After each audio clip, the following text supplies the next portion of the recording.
obligatoirement toutes les maladies, c'est que Dieu accepte qu'il va vous protéger.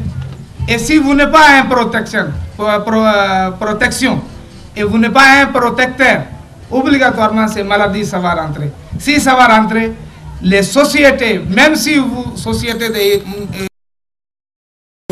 comment dire, vous concernés par le Saint-Prophète sallam, ça va pourrir. Il y aura partout, il y aura de mauvaises odeurs et mauvaises actions. C'est ça qu'aujourd'hui, un pays, au nom de l'islam, il est en train de tuer les autres frères.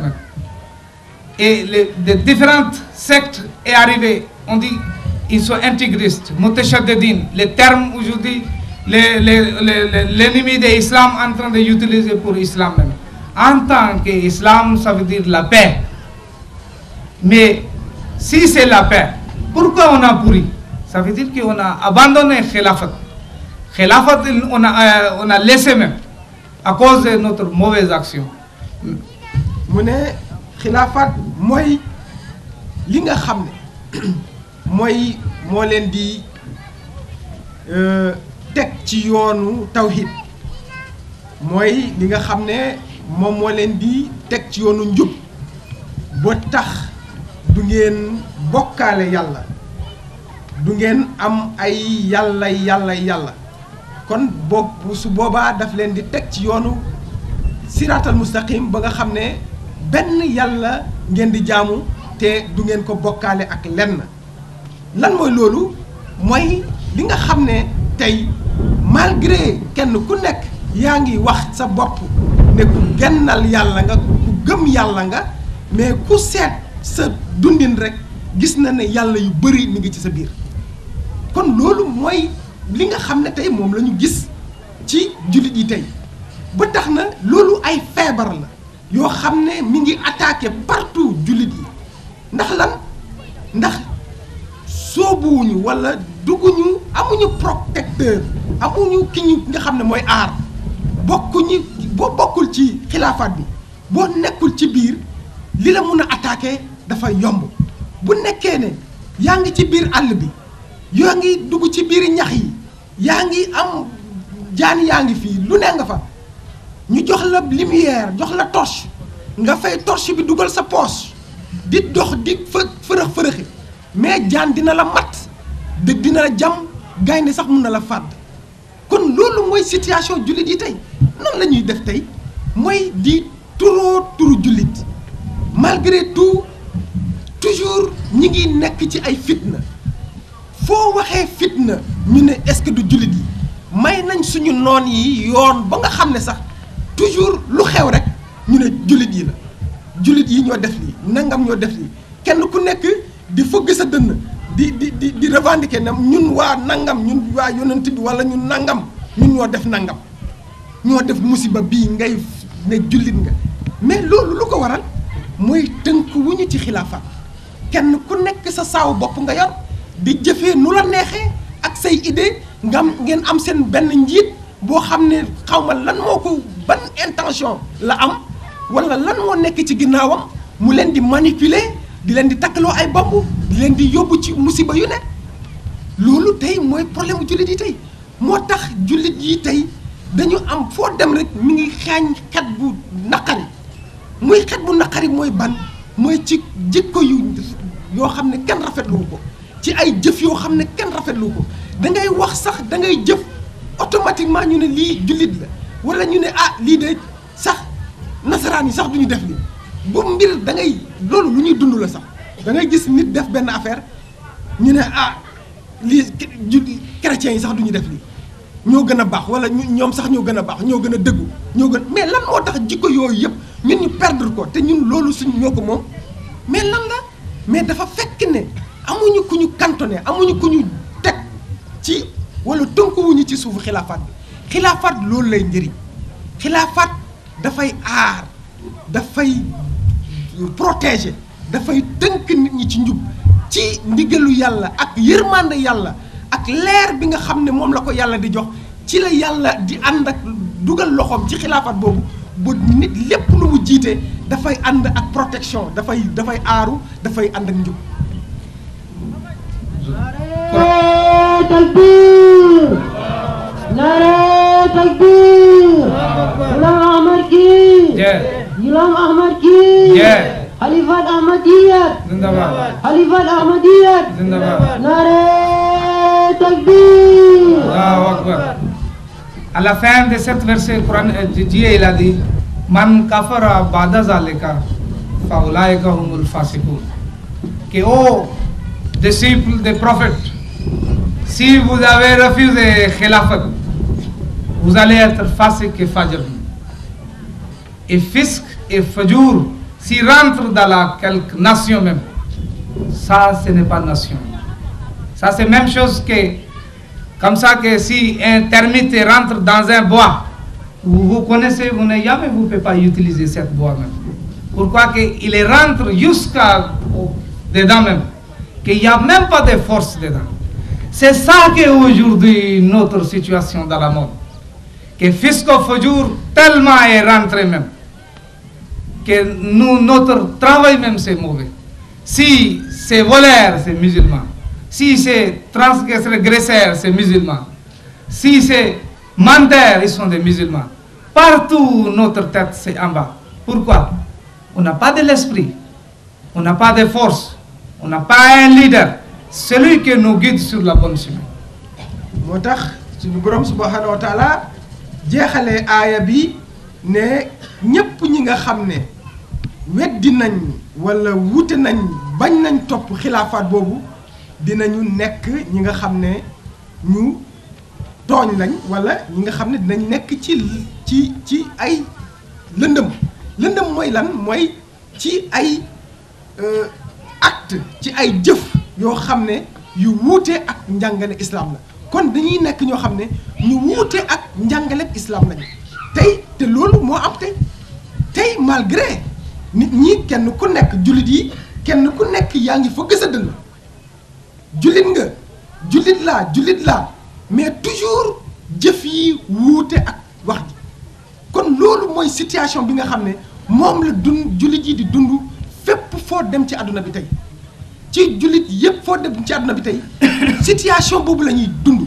moo tax ñépp a ngi yuuxu di ñaan di woote di wut fan la xilaafaat nekk ana fu xilaafaat nekk ndax kenn ku nekk sa xilaafaat bopp nga kenn ku nekk sa njiitu bopp nga kenn ku nekk yaa ngi yor sa mbooloo mais ana fan la nit ñi di jëm tey te loolu moo tax islam ñàkk doole malgré ñoo ëpp doole bëriwaay bi ñu bëri yëpp te ak moyens yi nga xam ne yàlla jox nañu ko yëpp dafa mel ni ñun amuñu benn kattan amuñu benn doole malgré ñi wax ne ñoo gën a tuuti ñoo gën a néew ci lim mais ñoo ñuy conditionné ñoo ñuy wax def leen lii jaar leen fii xool leen fii bu leen xool fii fépp foo dem islam bopp baa ngi sëgg pour lan ndax ñàkk nañu ki nga xam ne moo ñuy aar peut-être ñàkk nañu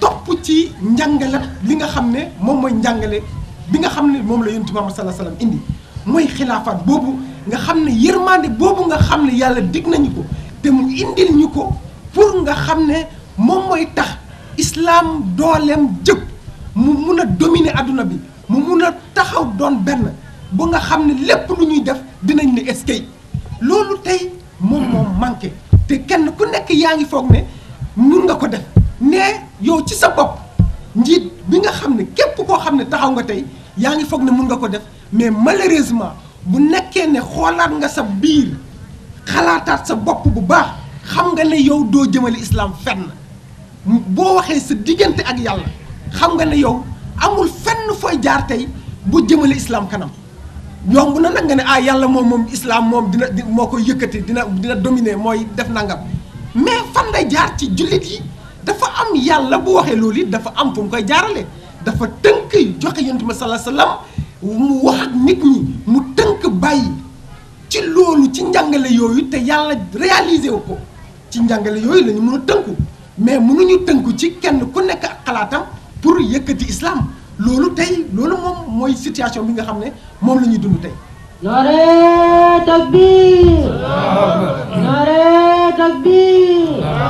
Khalifatul Masih al-Khamis. जिंदाबाद खलीफतुल मसीह अल हामिद जिंदाबाद नारे तकबीर Pourquoi dire que khilafat c'est l'esprit? Vous-même vous connaissez que si l'esprit se reste dans l'accord, tous les articles, tous les tissus du corps, ils ont tout travail positif même.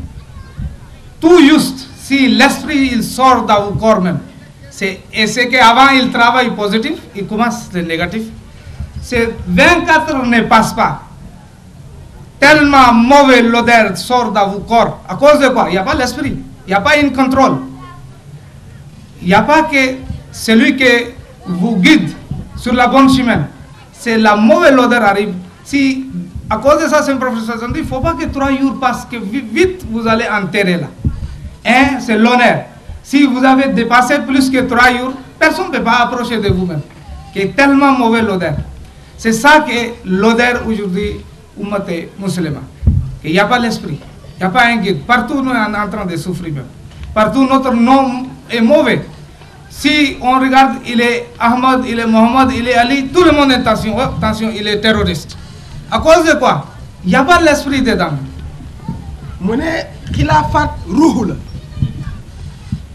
bu jëlee exemple ci ruuxu nu mu mel ci nit mu ne nit ki bu nekkee mi ngi ànd ak ruuxam mi ngi dund dafay dund bu ànd ak ruuxu bi nit ki li tax muy dund mooy ne mi ngi ruuxam mi ngi ci moom mais saa yu ruuxu bi génnee ci biir nit ki dafay dootul fonctionner kon ruuxu bi dafay xam nga cër yi nga xam ne ñi ngi fonctionner dañuy fonctionner positif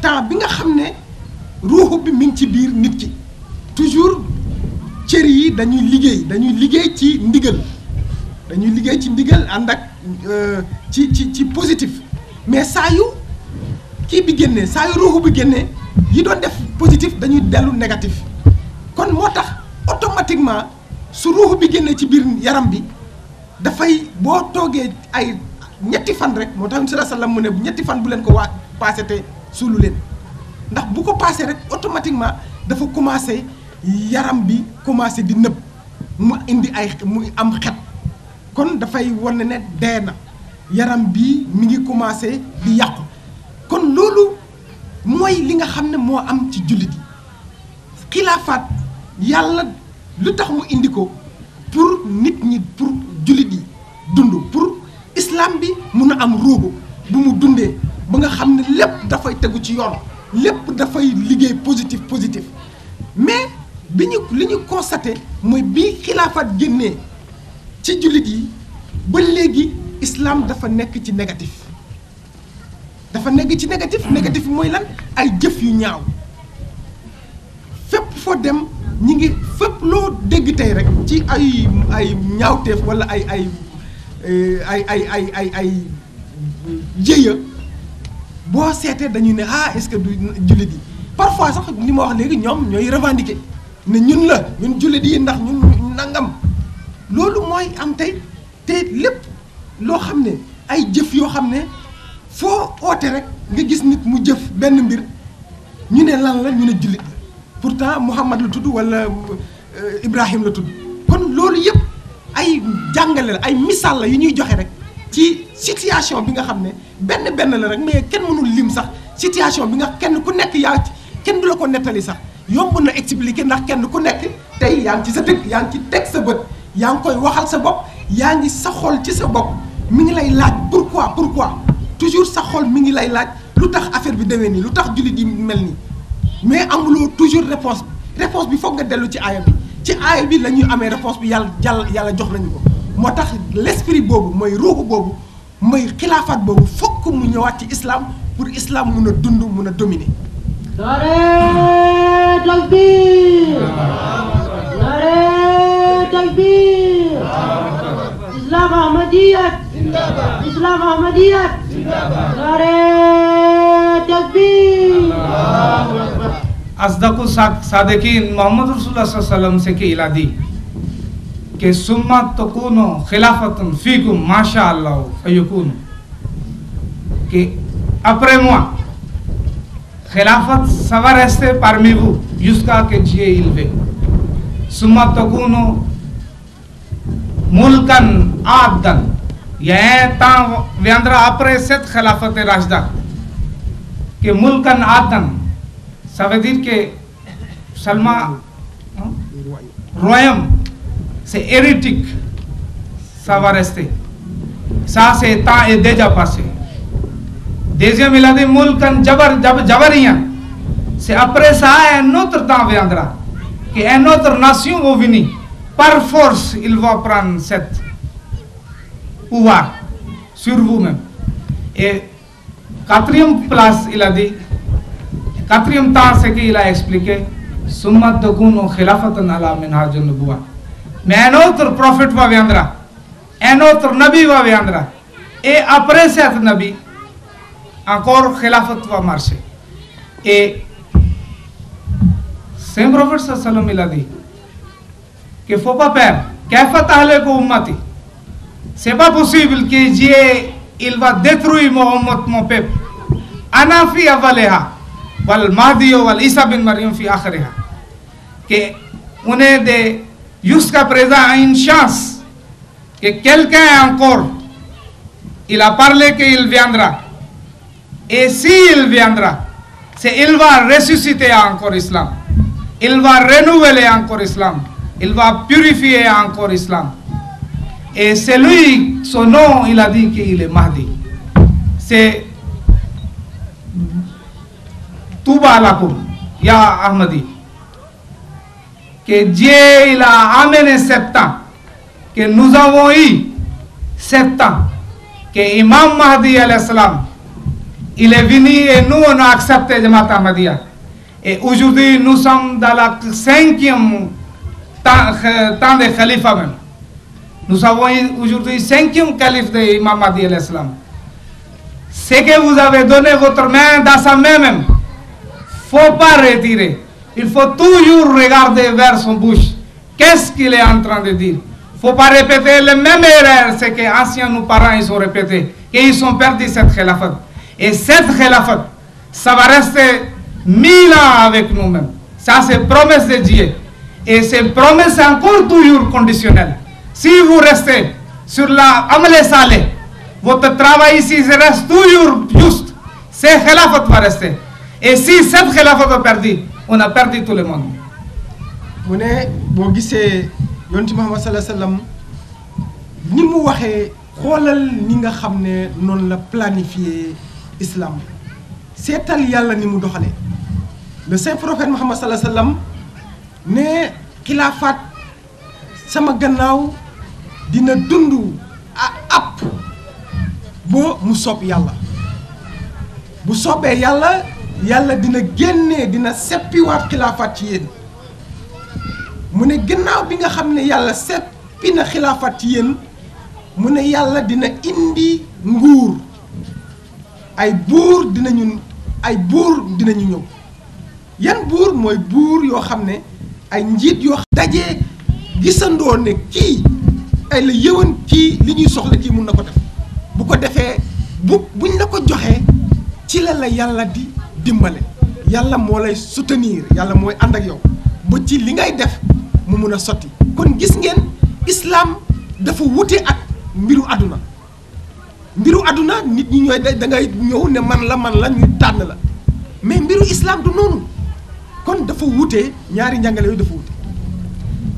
Khalifa il est représentant des prophètes sallallahu alayhi wa sallam et son travail c'est le même travail que ce prophète sallallahu alayhi wa sallam il a amené.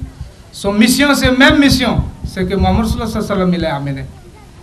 Dieu il a dit que le travail de Khalifa c'est quoi? La yumakkinanna lahum dinahum allazi irtada lahum. Tamknete din c'est son travail. C'est lui il va réfléchir que comment l'islam il va propager dans l'islam et dans le monde entier. Il va préparer des missionnaires, des muballighin, muallimin, ustaz, qu'il faut qu'ils enseignent dans différentes places. L'islam c'est que Muhammad sallallahu alayhi wa sallam il a amené. Il faut qu'il avance. Le Coran, c'est que Dieu il a révélé. Il faut qu'il purifie les gens. il faut que les gens, c'est que ils ont oublié les relations avec Dieu. Il faut qu'ils mettent en relation avec Dieu. C'est ça que travaille de Khalifa même. mu ne njàngale yi nga xam ne moom la xalifa di doxal mooy njàngale bi nga xam ne moom la yonent bi Muhammad sallallahu alayhi wa sallam indi amul benn wute dafa topp exactement li nga xam ne moom la yonent bi Muhammad sallallahu alayhi wa sallam jàngale xalifa ci njàngale boobu lay toppaat moo tax yàlla ne xilaafaat boobu xalifa boobu dafay dëgëral seen diine dafay aar seen diine dafay dëgëral seen diine boobu taxawal seen diine boobu mooy tax mooy lan mooy def ay xalaat ci ndimbalu yàlla di def ay plan nan la islam nan lañ ko war a tasaaree ba mu daj ñëpp ba fépp foo xam ne nit nekk na fa nga mun a am xéewal moom nga mun a am njub nga mun a am dal ci tënku bi nga tënku ci njàngaleem islam loolu plan yooyu mun a nekk mu jël ay missionnaire mu former ay nit ñu baax ñu rafet jikko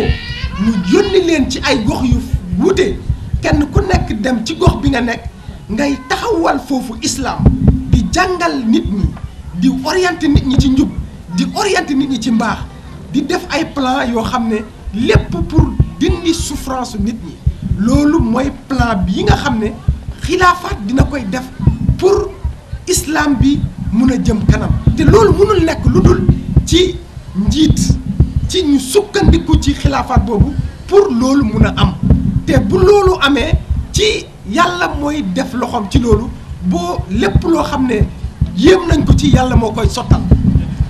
El Khilafat c'est une protection de l'islam, une protection des musulmans contre tous les mal ce qui arrive, tous les problèmes ce qui arrive. Khalifa c'est il est protecteur. Coran Karim il a dit son travail voilà yubaddilannahum min ba'di khawfihim amna. Toujours il est ainsi un drapeau de la paix. Il peut jamais ne pas rester dans la désordre. mu ne bokk na ci liggéeyu xalifa wala xilaafaat mooy nekk seen kaaraange dafay nekk koo xam ne moo leen di aar moo leen di défendre ci bépp fitna wala ci bépp yàqu-yàqu bu nar a am xilaafaat boobu ak yërmande yàlla boobu mu def ci xilaafaat boobu loolu mooy nekk li nga xam ne moom moo leen di aar mooy kaaraange la encore kon kaaraange boobu yàlla daf koy def ci xilaafaat lépp loo xam ne dañ koy defandoo dañ koy déggoondoo ñépp dañuy topp ci ndigalu xilaafaat boobu jullit yépp dañuy tënku ci ginnaaw xilaafaat boobu lépp loo xam ne yëkkati na ko ñu yëkkatee ndoo ko lépp loo xam ne tegandoo na ko teg na ko ñu tegandoo ko kon bu boobaa lépp loo xam ne fitna la bépp yàqu-yàqu bu nar a ñëw ci islam xilaafaat bi daf koy sànni daf koy dindi daf koy aar daf koy musal ci bépp yàqu-yàqu xilaafaat mooy protéger diine ndax yàlla moo ko digle yàlla moo ko wax ne xilaafaat bi loolu bokk na ci liggéeyam. C'est il vous protège contre tous les chaleurs, il vous protège contre tous les froids. Il est beauté de il est beauté, il est votre habit, il est votre tête. Ça veut dire que tout ce qui accepte Khilafat, ça veut dire qu'il est dans la protection. Si vous êtes en train de brûler, si vous voyez qu'une chaleur est en train de toucher vos corps, ça veut dire qu'il n'y a pas d'habit sur cette partie même. Et il n'y a pas protection sur votre corps.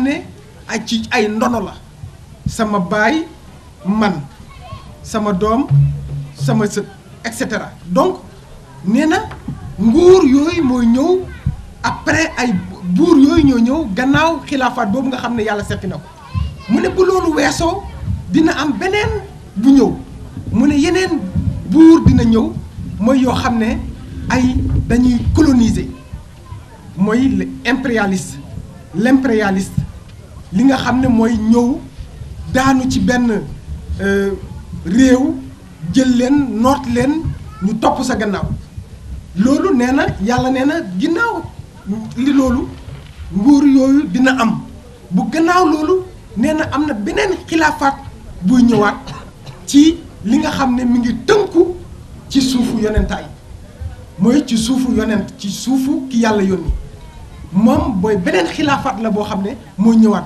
loolu wax la boo xam ne yonent Muhammad sallallahu alayhi wasallam moo ko wax waxu ki nga xam ne moom la yàlla yónni moom moo wax lu moo ne yàlla dina indi xilaafaat sama gannaaw ba mu neex ko mu seppi ko mu indi nguur yoo xam ne ci ay ndono lay doon mu seppi ko mu indiwaat beneen nguur boo xam ne day ñëw ci xeet dominer leen jàpp leen mu bu jeexee mu indiwaat nag beneen xilaafaat nag ay yeneen xilaafaat nag nee na nag ba fi yàlla ba mu neex ko ba mu neex yàlla ndax àdduna kat yàlla moo ko moom moo xam kañ lay jeex moo xam nan lay doxee kon depuis lu yàgg ba léegi àdduna baa ngi dox te yàlla mi ngi planifier nit ñi jullit yi mi ngi planifier àdduna bi kon lii dafa nekk loo xam ne yonent bi sallallahu alayhi wasallam wax na ko nee na naka la bi ñi jàqee ne naka la sama umma di alko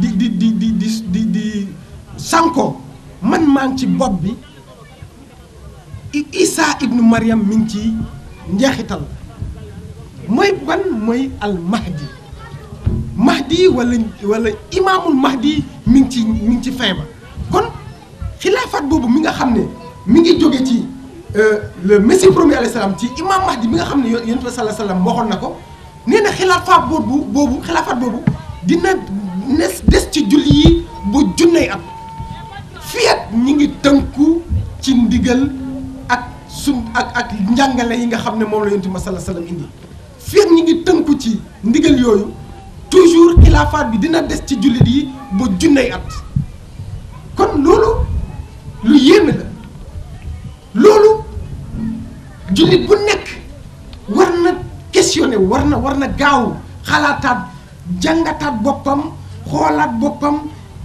réfléchir seetaat boppam bu baax lii lan lu tax walla fan laa nekk man est-ce que man maa ngi topp jàngale yi walla lan bu ko defee loolu mooy tax jullit bi mun a tënku mun a topp mun a nekk ci suufu li nga xam ne mooy xilaafaat boobu nga xam ne yàlla moo ñu ko dig jox ñu ko yonent Muhammad sallallahu alayhi wasallam wax ñu ko wax xamal ñu kañ lay commencer ak kañ lay jeex kon loolu mooy li nga xam ne importance bi nga xam ne xilaafaat am na ko jamatul ahmadiyya tey ñi ngi tënku ci xilaafaat boobu ñun gëm nañ ne xilaafaat boobu le messie premier alayhi salaatu wasalaam l'imam mahdi bi nga xam ne moom la yonent Muhammad sallallahu alayhi wasallam waxoon ñëwam te mandarga yi mu ko àndale woon yépp mu daje ci moom exactement lépp daje na ci moom te li nga xam ne waxoon na ko yépp yàlla mi ngi koy réaliser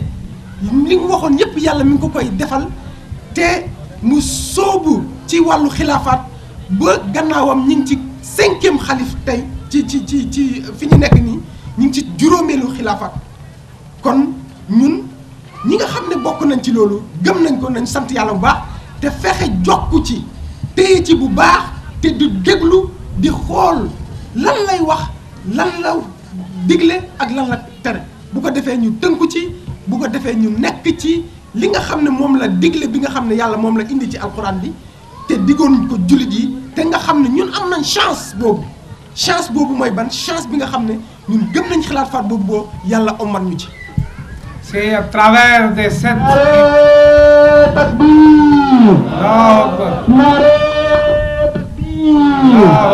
حضرت محمد مصطفى صلى الله عليه وسلم حضرت خاتم النبيين صلى الله عليه وسلم حضرت خاتم النبيين زندباد حضرت ميرزا غلام احمد كين جاء حضرت ميرزا غلام احمد كين جاء حضرت خليفة المسيح الخامس زندباد حضرت خليفة المسيح الخامس زندباد حضرت ميرزا مسرور احمد زندباد نعرة تكبير. À travers de cette khilafat, la mission c'est que Imam Mahdi il a amené. Aujourd'hui, il existe Jamaat Ahmadiyya dans la 203 pays du monde. Et Jamaat Ahmadiyya, il a déjà, beaucoup de langues, grandes langues dans le monde, ils ont déjà traduit le Coran. Et 70 exemples est déjà dans la mission au Dakar. Et 16 000 mosquées dans le monde entier, Jamaat Ahmadiyya il a construit. C'est ça qu'on dit Tamknete Din. Il y a plus que 1000 missionnaires. Ils ont laissé son parent, ils ont laissé son famille, ils sont en train de prêcher partout la mission de l'islam, Muhammad Rasulullah sallallahu alayhi wa sallam. Et partout Jamaat Ahmadiyya ça existe. Aujourd'hui, c'est seulement une Jamaat que le soleil ne couche pas sur eux-mêmes. C'est 200 millions d'adhérents aujourd'hui derrière Imam Mahdi al-Islam. C'est ça que le service de l'islam. mu ne jamaat bi nga xam ne mooy jamaatul islamique Ahmadiyya bi nga xam ne Imam Mahdi alayhi salaam le messie promis alayhi salaam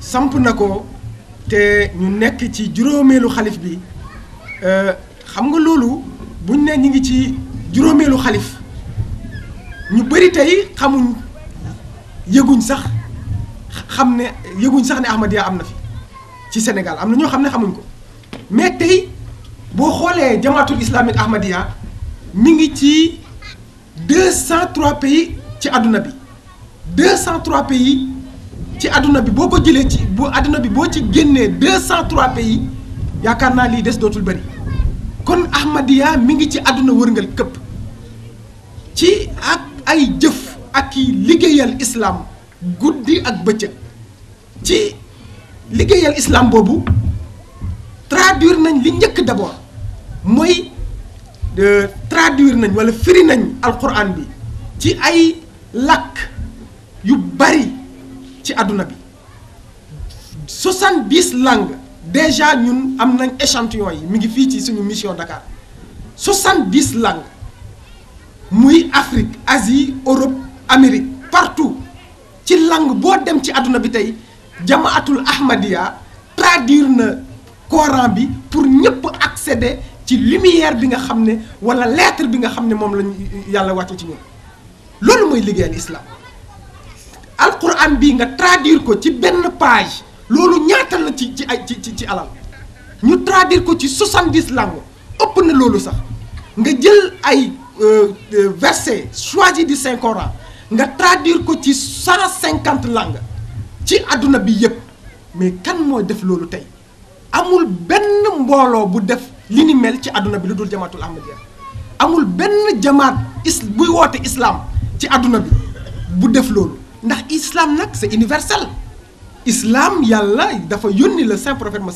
sallallahu alayhi wa sallam ci àdduna bi yëpp kon ki nga xam ne ñëw na solaat mbubbu taxaw ci néeg wala tool bi nga xam ne moom la yónni ma sallallahu alayhi wa sallam béyoon mu ñëw di soññiwaat tool bi di defaraat ñax yi di dindi mais kooku du nekkul koo xam ne ci benn local lay nekk kooku dafa nekk koo xam ne yàlla moo koy ngemb jox ko moyen jox ko doole jox ko barke jox ko kattan loolu noonu la mbir mi di demee kon tey 16000 mosquées à travers le monde ay junney jàkka ci àdduna bi ay junney hôpitaux ay junney école tey li ñuy wax tey yooyu bu ko ku koy réaliser tey dañu ne xam naa chrétiens yi la wala kii ñoom la ñu gis tey ñoom ñooy def ay mbir yu mel noonu mais tey jamaatul Ahmadiyya tey taxaw na yëkkatiwaat drapeau islam di liggéeyal islam à 100% ci guddi ak bëccëg ay junney missionnaire formé lañ leen tàggat leen ci njub ak dëggu ñi ngi partout ci bépp gox ci àdduna bi nga dem Chine nga dem Russie nga dem Guatemala nga dem fi gën a sori ci Australie jamaatul Ahmadiyya mi ngi fa di tàggat nit ñi di leen delloo ci yàlla ci lu waral lan moo tax loolu mun a am mais loolu nit mënu ko loolu loxo yàlla moo nekk ci biir loolu yàlla rek moo ko mun amul kenn tey ku mun a taxaw mun a jëf ji ni mel tey ci liggéeyal islam lu dul jamaatul Ahmadiyya ku ko amul kenn ku mun a taxaw yëkkati loxo tey loolu ci gàttal am na ci ay domaines yëpp yoo jël tey mun naa la limal fii ci domaine yépp yoo jël tey ci àdduna bi jamaatul ahmadiya mi ngi ciy def ay résultats extraordinaires bu bépp réew bu jamaatul islamique ahmadiya nekk tey ñi ngi koy gërëm di ko sant ci jëf yi nga xam ne non seulement ci taxaw bi nga xam ne mi ngi koy taxawu population bi mais non seulement aussi ci njub ak dal bi nga xam ne moom la ñuy liggéeyee. Saint prophète sallallahu alayhi wa sallam il a dit que quand Imam Mahdi viendra, il a deux mots utilisés dans le hadith, que Yadaoul Harab wa Fazul Jizya, qu'il va interdire les guerres. C'est à cause de ça. Les autres musulmans sectes, ils sont contre les Ahmadiyya. Ils ont dit que nous avons changé l'islam. Imam Mahdi al-Islam, il a dit que moi, il soulevé le drapeau blanc de la paix. Et il annonce parmi mon peuple, mon disciple, qu'il ne faut pas quelqu'un qui soulève la couteau au nom de l'islam. Ce slogan, c'est qu'il nous a donné l'amour pour tous, la haine pour personne. Il ne faut pas penser que facilement on est en train d'avancer. Nous avons beaucoup de difficultés dans le monde, dans le monde entier même. Jusqu'à présent, plus que 500 personnes, ils ont tué Ahmadis même dans différents pays. De Bangladesh, d'Indonésie, de Pakistan, d'Afghanistan, tous les pays intégristes qui ont avancé, ils sont en train de tuer Ahmadis même, au nom de l'islam. Mais Ahmadiyya avance chaque jour devant. On n'est aucun khawf, aucun peur, aucun fierté. Fier. On devance chaque jour pourquoi que nous avons un leader. Nous sommes aujourd'hui les drapeaux de la paix dans le monde entier. Nous jamais ne rentrons pas dans aucun défaut, dans aucun bagarre même. mu ne le Messie premier alayhi salaam dafa ñëw ngir bokk na ci mission muy mu fay safara yi mu jeexal mu tere xeex muy fitna kon loolu tey am na ci suñu mbokk jullit yi ñu ne Ahmadiyya dafa tere jihad dafa weddi jihad non mais le Messie premier alayhi salaam imam alayhi salaam dafa ne islam kenn waratul yëkkati jaasi wala paaka ne yaa ngi xeex pour islam nee na loolu jeex na bu yàgg jeex na tey islam kenn du ko avancé ci paaka ak ci bomb ak ci jaasi kon loolu tax na ba suñu mbokk yeneen yi nga xam ne jullit yi ñi ngi weddi jamaatul islamique Ahmadiyya ne dañu weddi jihad dañu indiwaat leneen lu bees ci islam ba tax na tey foo am na ci ay gox yi nga xam ne fa la intégriste yi gën a dëgër ci diine ci islam foofu lañ nekk mooy entre Bangladesh Indonésie Inde foofu ak Pakistan foofu tey jamaat bi ñu bëri ñu ngi leen di fitnaal foofu ñu ngi leen di fitnaal lu bëri foofu mais loolu terewul comme ñun ñi ngi tënku ci xilaafaat loolu daf ñuy gën a amal doole daf ñuy gën a yokk force toujours jamaat bi malgré ñi ngi teg fitna suñu mbokk jullit yi waaye jamaat bi mi ngi gën a avancé mi ngi gën a foncé mi ngi gën a am résultat mi ngi gën a am doole kon loolu toujours mënul tax toujours ñoom ñi ngi dellu ginnaaw jamaat bi mi ngi yàlla mi ngi koy gën a yokk mi ngi gën a am ay résultats di gën a jëm ci kanam kon loolu mooy li nga xam ne moom moo am. C'est tout ces bénédictions de Khilafat, l'importance de Khilafat, je pense que vous avez compris ce que j'ai expliqué. À la fin, que je vais commencer les doigts pour clôture de cette cérémonie de Jalsa Salana. Premièrement, je voulais remercier notre honorable député, c'est qu'ils ont laissé son travail important et ils sont venus pour nous encourager et ils sont venus pour assister à notre conférence. Ils vont nous venir pour nous conseiller et donner bonne parole. On remercie tous les invités honorables.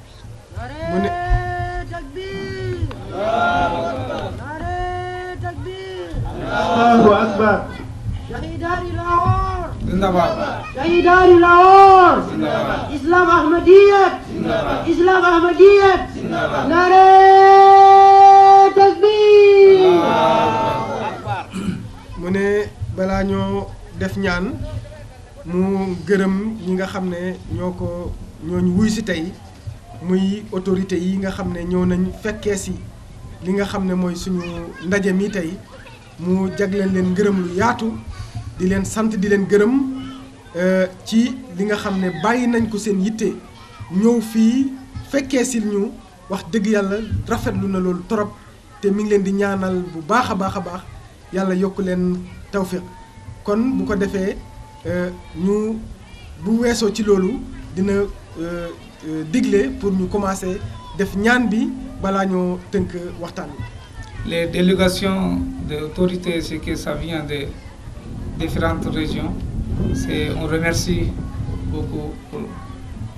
mu ne mi ngi sant di gërëm aussi délégation yi nga xam ne jóge nañ ci bépp gox ci réew mi ñëw fii tey bàyyi seen yitte jël seen temps ak coono ak lépp loo xam ne daj nañ ko ci pour ñëw fekkee si ndaje mii tey vraiment mi ngi amul seen pay mi ngi leen di ñaanal bu baax di leen sant di leen gërëm di leen ñaanal yàlla teg leen ci yoonu jàmm.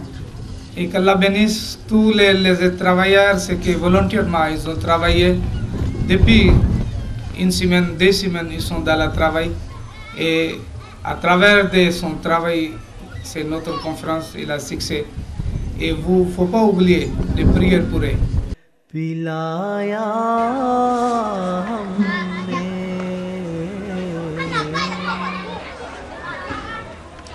तेरे मुँह की ही कसम मेरे प्यारे अहमद